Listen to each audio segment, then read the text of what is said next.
Hey Happy Crew, HappiDaze here, and we're going to go ahead and show you what the super bonus map looks like when we're getting towards the end of this treasure map. So there is less than 24 hours left. We are ranked 243, which is probably much higher than I ever thought I would go on here. I really haven't been going too crazy in terms of, I haven't spent gems or anything like that to refill stamina, but I've got a bunch of level ups. I've had extreme luck landing on the bento boxes or, and getting stamina refreshes there. And we have all the boosters, which obviously helps. So I just want to show you guys, a run through. We did change some of our teams just because when you start getting this high in terms of nav level, so I know it showed nav level 86, I think it was, but really we're probably closer to like nav level 50 when you take into account all the treasure map cards that we got that raised the navigation level for us. So I just want to show you like how crazy it is. Like once you get this high in terms of the amount of points that you actually get. So I think typically on a normal bonus run, for example, I think we'll roughly get like 1.6 million points per run with the current team that we have, which is just like absolutely insane when you think about it. Like that's crazy. But it is what it is. We're going to go and show you what some of these battles look like. So the good news is our main teams haven't had to change. So they've actually worked extremely well for kind of how we built it out. We're using the double Usopp captain to kind of get around a bunch of the gimmicks with the special ability and the rewind of the 10 turns. It makes it really easy for Usopp to get his special back. Sanji has a level limit break ability that will give him back his special when your captain who's extra spirit uses a special. So like everything just works like really hunky-dory on here without too many problems. Now, the one thing I would probably recommend if you're going for speed is you want to definitely use those buffs from the cards that allow you to defeat the enemies. Yeah, you get a much lower multiplier, but just being able to get through the content like much quicker is so helpful in terms of when you're doing like so many runs like this. So just keep that in mind as you're going through. There's no shame in using those cards to defeat the enemies for you. Just make your runs a little bit quicker, a little bit less painful. So we're going to go ahead and use the Carrot and Kaya special as well as Usopp special here just to get through the content. Like I said, no problem, more than enough damage. We can pretty much just one tap to kill the stage 2 boss. And then stage 3 boss is pretty much the same. There's really not much difficulty in here. It's actually funny that the real difficulty from the stages actually came from the mini bosses, right? And I kind of knew that the Ulti and Page 1 fight always seemed like it was going to be the toughest, just because there's a whole bunch of gimmicks there. And I didn't pull the Zoro unit that they're really expecting you to pull to be able to handle that content, so of course that makes things a little bit harder. So that's kind of how it is. But we've built some teams that can actually do like a lot of damage, and when I first was building the teams out, I really didn't put too much stock in having people who could go ahead and activate the super types of some of the captains because it wasn't needed, below nav level probably like 40. It was so much easier to get through the content, you just didn't need it. But you want to make sure that you are building teams. Once you get this high and you're trying to rank, like you want to make teams that one can go fast, but my teams aren't very fast because I don't care about ranking like super high, like top 100 or anything like that. But you can see we just got 4 million points from just that one boss right there. Like that's kind of ridiculous, right? One battle and you're able to pretty much get half the points needed for the rewards, right? For the total rewards that are there.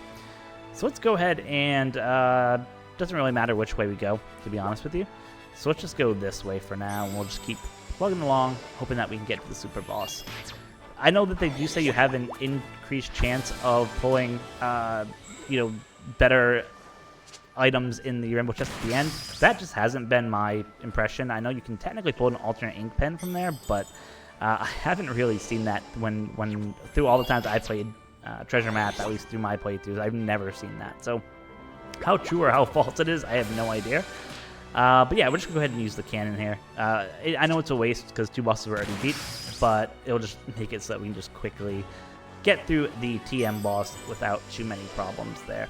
So going through here, let me just talk about the team composition changes that we have here.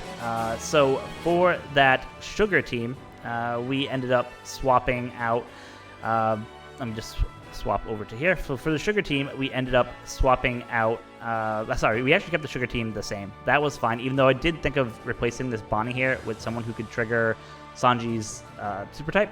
It actually wasn't needed. I think we'll have enough damage to still last like another like 25 levels, but it was getting kind of close So you could theoretically in this team replace that Bonnie here with someone else who could trigger the super type of Sanji, just one of his, Straw Hat crewmates, and that'll just give you that much more damage to get to the content. For the ulti page 1 fight, I did swap out the Rayleigh in the bottom left position with that Zoro Sanji. They just give you a ton of multiplier boosts that you don't get before. You can use their EX Super even as a crewmate, which is fantastic. And this is able to trigger the ability of Luffy there, the captain ability, because he has the Nami and Carrot and the Zoro Sanji that counts as 2 characters, so you can go ahead and use his super type to go ahead and delay the enemy. It just makes it much easier, gives you also a boost against delayed enemies damage, so it's just fantastic. Like this will get me through the end without any problems at all. I did lose a little bit of a booster, but it's not the end of the world there.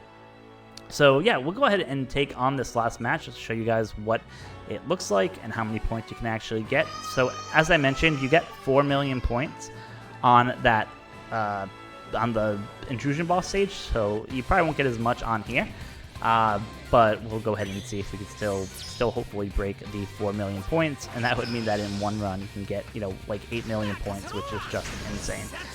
And that's why once you start doing these higher rankings, it actually is much higher to be able to go ahead and stay high rankings, because you just can't compete. Like if you don't have a fully boosted team, there's just no way you're going to be able to compete with someone who has a fully boosted team, just because of the amount of points that they can start getting with the multipliers when you get high. So you don't have to get number 1.